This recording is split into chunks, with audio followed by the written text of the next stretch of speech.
Hello students, आज हम लोग इस वीडियो में क्लास 10th का साइंस का जो चैप्टर 3 है धातु और धातु, उसके जितने भी इंपॉर्टेंट क्वेश्चन हो सकते थे उसको मैंने इस वीडियो में लिखा हुआ हूँ। ठीक है, तो वीडियो को लास्ट तक देखें। सभी क्वेश्चन मैंने इंपॉर्टेंट छाट छाट कर लिखे हुए हैं। ठीक है, क्वेश्चन नंबर 1 है कि 1 ग्राम सोने को कितना लंबा तार खींचा जा सकता है। ठीक है, तो 1 ग्राम सोने को 2 किलोमीटर तक खींचा जा सकता है। ठीक, क्वेश्चन नंबर 2 दिया गया सबसे अधिक तन्य धातु क्या है। तो सबसे अधिक तन्य धातु सोना ही होता है। ठीक है, जिसके 1 ग्राम सोने को 2 किलोमीटर तक खींचा जा सकता है।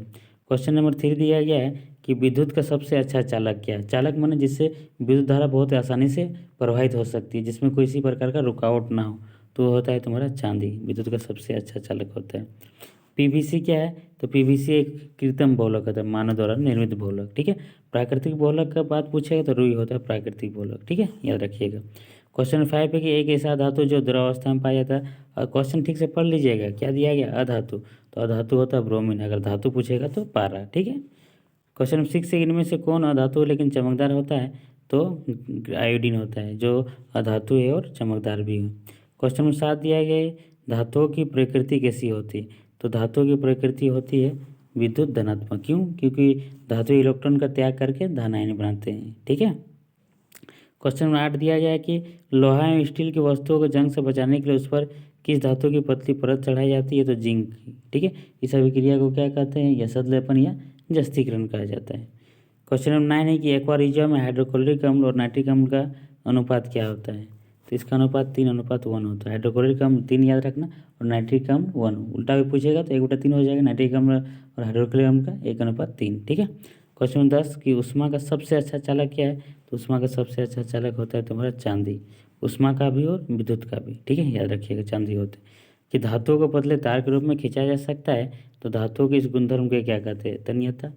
ठीक है, क्वेश्चन नंबर 12 क्या धातुओं को पीतल को पतले चादर के रूप में बनाया जा सकता है, धातुओं के इस गुणधर्म को क्या कहते हैं, इस गुणधर्म को आघातवर्ध्यता है। ठीक है, क्वेश्चन नंबर 13 भी इसी प्रकार है कि कुछ धातुओं को पीटने से उसमें से ध्वनि उत्पन्न होती है, धातुओं के इस गुणधर्म को क्या कहते हैं, उसको सोनोरस कहते हैं। कहीं कहीं ध्वनिक भी लिखा हुआ रहता है। ठीक है, देख लीजिएगा आप लोग। क्वेश्चन नंबर 14 है कि धातु ऑक्सीजन से अभिक्रिया करके कैसा ऑक्साइड बनाते हैं, धातु ऑक्सीजन से अभिक्रिया के धातु ऑक्साइड बनाते हैं जिसका स्वभाव क्षारीय होता है।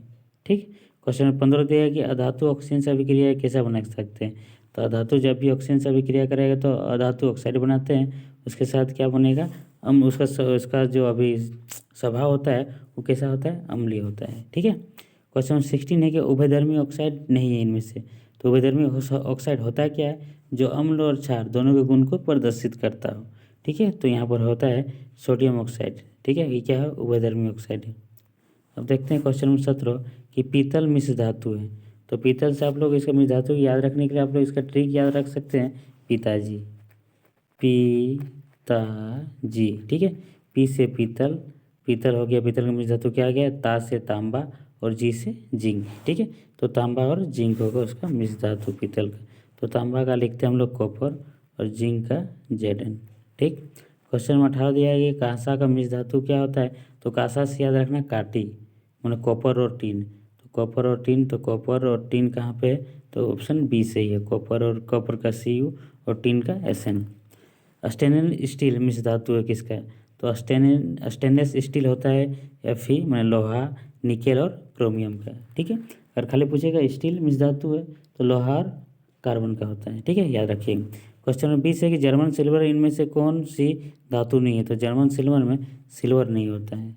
ठीक है, याद रखिएगा आप लोग के नाम तो जर्मन सिल्वर, वहाँ तो सिल्वर होगा लेकिन नहीं, इसमें सिल्वर नहीं होता है, इसलिए क्वेश्चन इंपॉर्टेंट हो जाता है। ठीक है, अमलगम मिश्र धातु जिसमें एक धातु निश्चित रूप से पराही होता है, अमलगम ऐसा मिश्र धातु जिसमें एक धातु क्या होना चाहिए, पारा होना चाहिए, तो ऑप्शन सी सही है।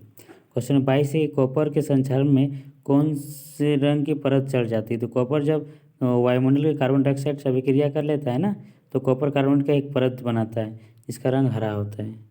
ठीक है, क्वेश्चन 23 है कि चांदी के संक्षारण में कौन सी रंग की परत चढ़ जाती है, तो चांदी माने कॉपर, ठीक है सॉरी, चांदी माने सिल्वर, जब ये वायुमंडल में सल्फर के साथ अभिक्रिया करता है ना, तो सिल्वर सल्फाइड बनाता है जिसका रंग काला होता है। ठीक, क्वेश्चन नंबर 24 है कि धातुओं के शोधन पर एनोड पर किस प्रकार का आवेश होता है, तो एनोड पर धन आवेश होता है। ठीक है, एनोड पर धन आवेश होता है।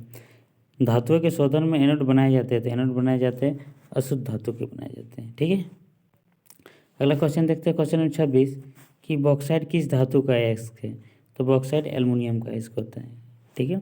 सिनेबार किस धातु का अयस्क है, तो पारा का। पारा का अयस्क क्या है, सिनेबार है। क्वेश्चन 28 है कि इनमें से कौन लोहे का अयस्क है, ठीक है। तो हेमेटाइट, मैग्नीटाइट, आयरन सल्फाइड्स, ये सभी जो है लोहे के अयस्क हैं। क्वेश्चन 29 है, इनमें से कौन कॉपर का अयस्क है, तो ऑप्शन ए दिया गया क्यूप्राइट, ऑप्शन बी दिया है कॉपर ग्लास, ऑप्शन सी दिया गया है कॉपर पायराइट्स, या फिर ये सभी। तो ये सभी जो होते हैं कॉपर के अयस्क होते हैं, ठीक है। क्वेश्चन 30 दिया गया है कि आणविक यौगिक का गलनांक कैसा होता है, तो आणविक यौगिक का गलनांक उच्च होता है।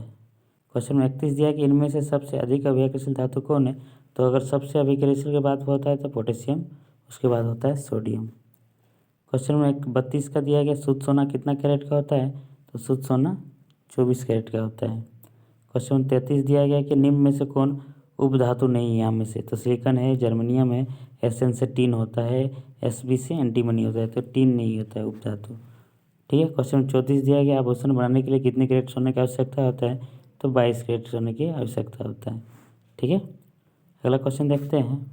क्वेश्चन 35 दिया गया है आभूषण बनाने के लिए कौन कौन सी धातुएं मिलाई जाती है, तो चांदी और तांबा मिलाई जाती है, ऑप्शन सही है। इनमें से कौन क्षारीय धातु है, क्षारीय धातु क्या उनसे होता है, जो इस क्षार से अभिक्रिया करके क्षार बनाता है, ठीक है।